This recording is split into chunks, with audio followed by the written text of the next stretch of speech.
de Minas Gerais e também a situação aqui no Brasil, com a possibilidade de responsabilização dos envolvidos nessa tragédia, nesse crime ambiental, né, que muita gente tem batizado assim como um crime ambiental. A gente está recebendo agora aqui no estúdio o advogado Marcelo Ferreira Pinto, que é consultor da UNIDO, agência da ONU para o Desenvolvimento Industrial, especialista também em meio ambiente. Doutor, obrigado pela visita, prazer recebê-lo aqui. Obrigado, prazer é todo meu.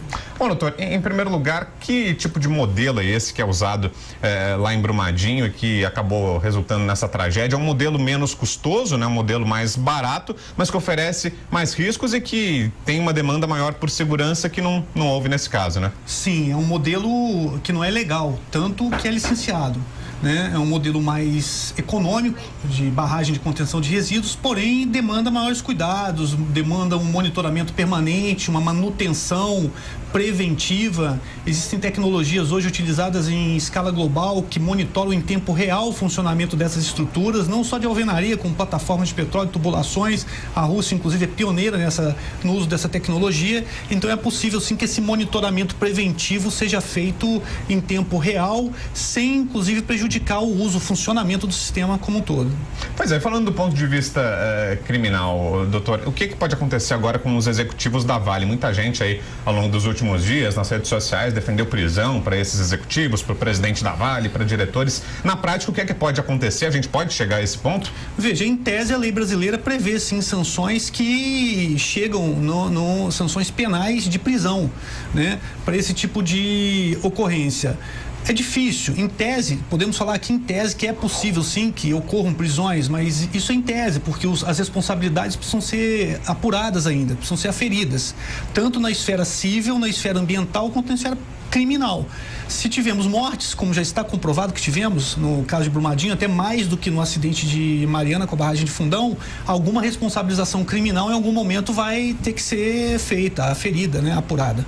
Pois então é, é possível. E isso chegando à possibilidade de prisão. O crime ambiental prevê isso? Tanto o crime ambiental quanto o homicídio, propriamente dito, com as mortes que já foram levantadas, né? Existem mortes comprovadas já com o acidente. Então, o crime ambiental prevê indenizações e prisões, e os homicídios também ocorridos ali também podem resvalar na esfera individual, pessoal dos dirigentes da companhia.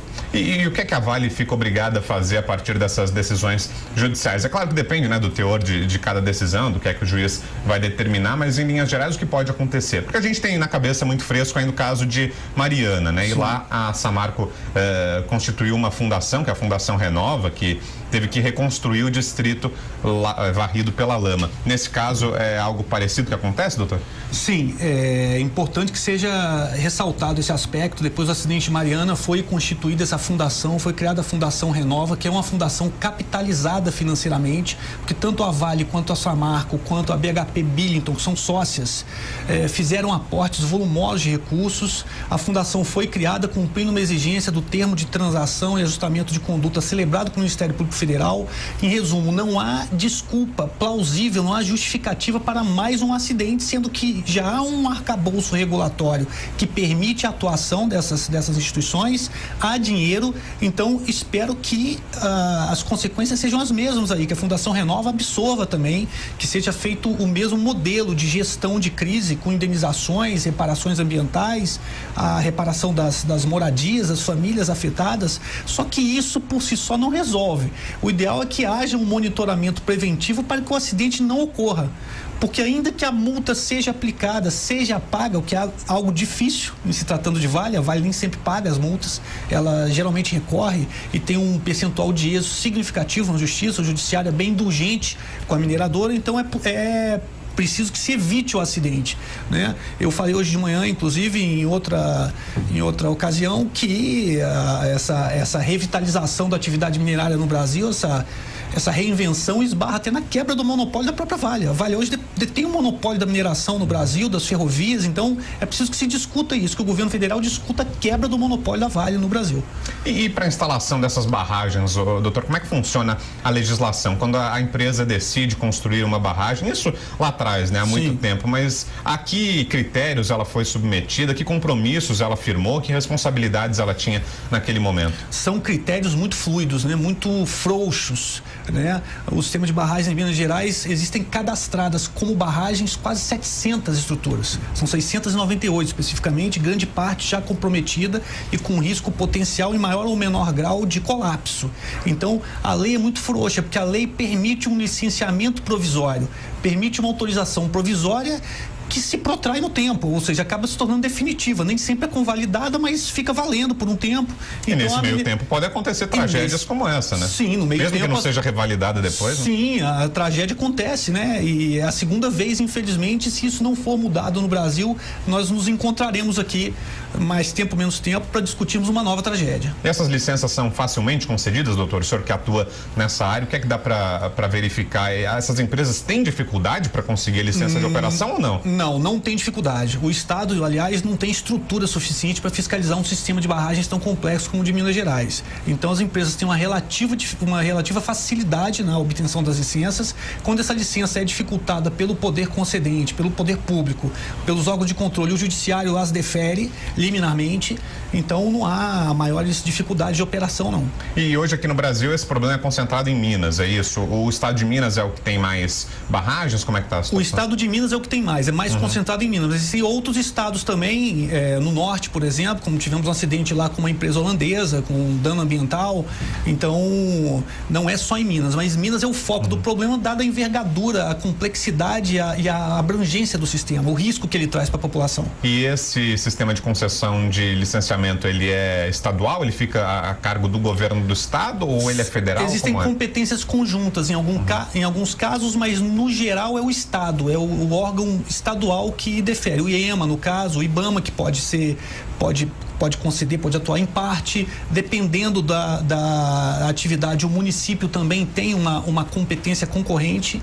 Então, temos aí seguramente três entes federativos atuando concorrentemente: município, estado e governo federal, União. E numa comparação internacional com outros países, doutor, como é que funciona a fiscalização? O senhor estava relatando que aqui no Brasil é um mecanismo frouxo que acabou deixando passar vários indícios, várias irregularidades. Em outros países, como isso é feito? Veja, no Brasil existe um componente político muito grande que acaba determinando, dando a tônica dessas relações entre a empresa e o governo, né? Você não ouve falar de desastres de tamanha magnitude no Canadá, por exemplo, que é um país líder na atividade de mineração. Então, o que precisa ser feito? É preciso que se incorpore, primeiramente, essa cultura, essa mentalidade no próprio ambiente empresarial, na própria atividade, e que sejam feitas parcerias internacionais com órgãos, com entidades, agências independentes que possam monitorar, fiscalizar, recomendar novas práticas, um compliance interno, porque as próprias diretrizes fixadas pela mineradora, pela Vale, se mostraram ineficientes. A barragem de Brumadinho, por exemplo, não foi apontada como uma barragem potencialmente de risco nos estudos internos que a Vale fez. A Fundação Renova publica no seu site que fez uma auditoria independente. No entanto, não dá maiores informações sobre essa auditoria. Como que essa auditoria foi feita? Ela foi feita em que momento? Quais foram os critérios? Qual empresa fez? Porque existem métricas mundiais que são utilizadas na atividade de mineração. Então, é preciso que a sociedade tenha conhecimento disso. Seja público, né? O Ministério Público, em alguns momentos, rema contra a maré, porque ele exerce uma atividade de controle. A curadoria da Fundação Renova, por exemplo, do Comitê Interfederativo, é do Ministério Público Federal, mas o Ministério Público está agindo ali de forma repressiva em alguns casos. A estrutura é muito pesada, muito difícil de ser manejada. A Fundação Renova, por exemplo, tem um controle feito pelo Tribunal de Contas da União. Imagina, é um órgão muito pesado, muito numeroso, com agentes públicos, agentes de iniciativa privada, representantes da comunidade. Isso dificulta as ações, a tomada de decisões urgentes, como é o caso aí, como nos vemos aí no caso de Brumadinho. Pois é, e a Vale, logo que aconteceu a tragédia em Brumadinho, na sexta-feira, o presidente da empresa disse que a barragem estava desativada desde 2015. Isso muda em alguma coisa a situação ou em nada? Pelo contrário, agrava a situação, né? Se a barragem estava desativada, por que ela veio a se romper? A barragem desativada demanda a mesma preocupação, o mesmo grau de monitoramento, de análise de risco de uma barragem em funcionamento. Aliás, o presidente, quando tomou posse, no seu discurso, mencionou expressamente que Mariana não se repetiria, que a meta dele era que Mariana não se repetisse. Ou seja, 2, 3 anos depois, temos um novo acidente. Então, é preciso que esse tema seja analisado, seja debatido com o rigor que ele requer, que ele merece. E ao invés de flexibilizar as leis ambientais, como alguns vêm defendendo, o contrário, né? Pelo contrário, endurecê-las, Sim, né? O governo federal, aliás, o governo tomou posse aí com essa proposta, né? No Ministério do Meio Ambiente, de flexibilização das regras ambientais. Toda e qualquer flexibilização precisa ser acompanhada obrigatoriamente de uma maior fiscalização, de um maior rigor. Não adianta você flexibilizar as regras e não fiscalizar o cumprimento dessas regras. Pelo contrário, eu acho que o momento é de endurecimento das regras e não de flexibilização. Perfeito, recebemos aqui o Dr. Marcelo Ferreira Pinto, que é advogado, consultor da UNIDO, agência da ONU, que acompanha o desenvolvimento industrial. Mais uma vez, doutor, obrigado, viu, pela visita, pelos esclarecimentos, foram informações importantes. Até uma próxima. Obrigado.